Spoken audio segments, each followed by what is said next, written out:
Hello everyone, welcome to the lecture series on VLSI design.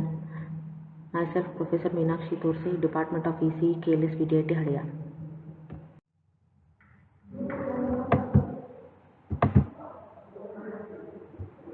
In the previous lecture, we covered scaling models and scaling factors. So we have two types of scaling factors, 1 by alpha and 1 by beta. 1 by beta is used for supply voltage VDD and oxide thickness Tox, and 1 by alpha is used for all other linear dimensions.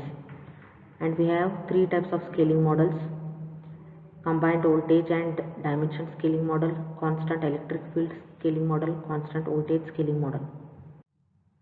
In this lecture, we'll see what are the considerations to be followed in VLSI design, what are the problems that occur in VLSI design, how to overcome these problems, and we'll illustrate the design process using an 4-bit arithmetic processor.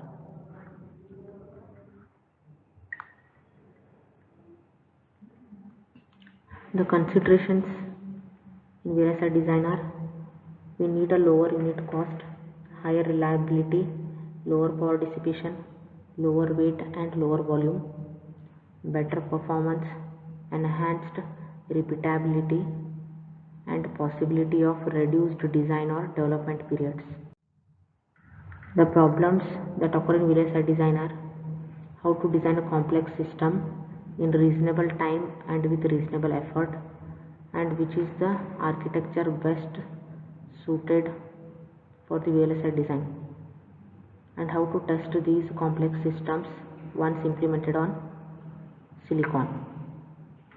And few solutions are: we can apply top-down design approach with adequate usage of CAD tools, partitioning the system sensibly and aiming for simple interconnections,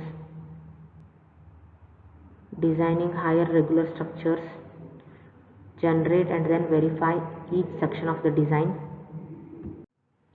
devote significant portion of chip area for testing, select architectures that allow design objectives and higher regularity in realization. Next concept is illustration of design process. Structured design begins with the concept of hierarchy.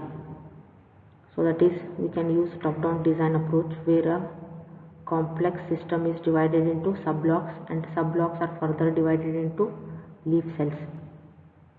As the system complexity increases, its organization changes as different factors become relevant to its creation. Coupling can be measured as the interaction between submodels, and it is crucial that the components interacting with high frequency be proximally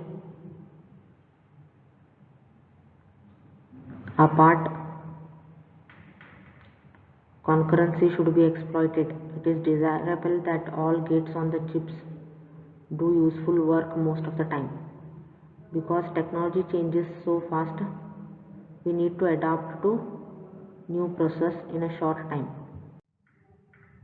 So to represent these designs, we can use several approaches: conventional circuit symbols, logic symbols, stick diagram, mixture of logic symbol and stick diagram, mask layout, architectural block diagram, and floor plans. So to illustrate the design process, let us consider an arithmetic processor. So 4-bit arithmetic processor consists of a memory block, ALU, control input output with data bus, control bus, and address bus. So in this slide, the data path has been separated out, and it can be seen from the structure that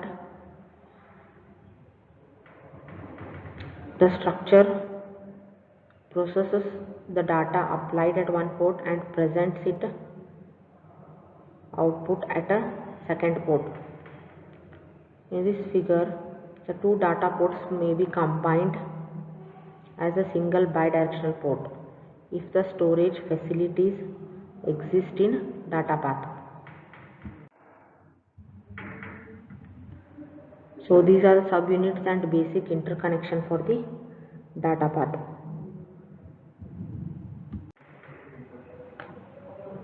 The proposed processor consists of an register array in which 4-bit numbers can be stored either from input output port or from the output of ALU via shifter.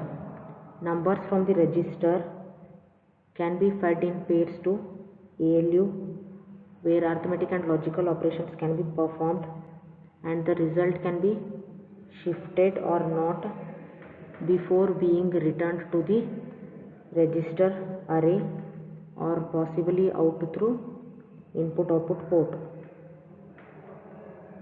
So data connection between input output port, ALU and shifter must be in the form of a 4-bit bus. Hence we'll try to design a bus which uses less cycles to perform the operation. So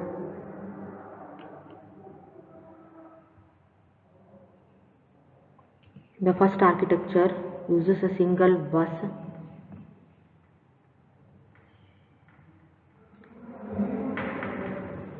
first operand from the register to ALU operand is stored there. Next, the second operand is picked from the register and sent to ALU. The second cycle operands are added and the result is stored in ALU. In the third cycle, the result is passed through the shifter and stored in register.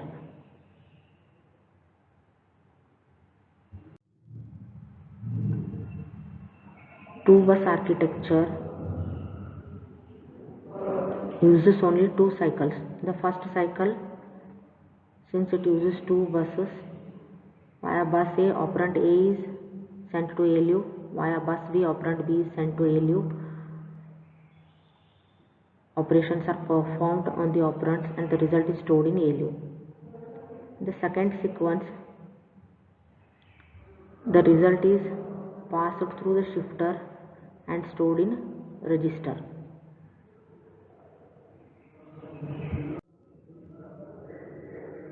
In 3-bus architecture,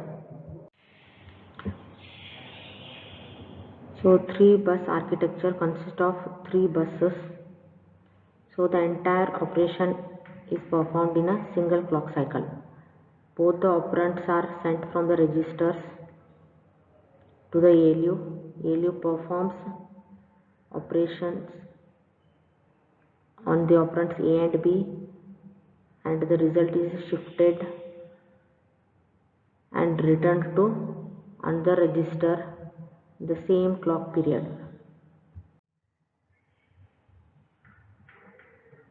This is the floor plan for a 4-bit data path.